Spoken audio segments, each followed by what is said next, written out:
बद्रीनाथ समारंभां नाथयामुन मध्यमाम् अस्मदाचार्य पर्यन्तां वन्दे गुरु परम्पराम्।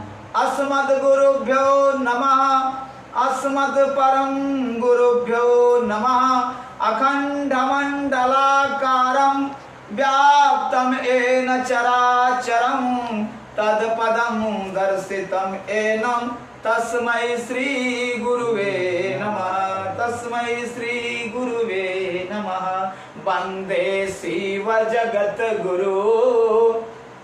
शिव तो जगत के गुरु हैं, इसलिए इनके सामने यही गुरु हैं।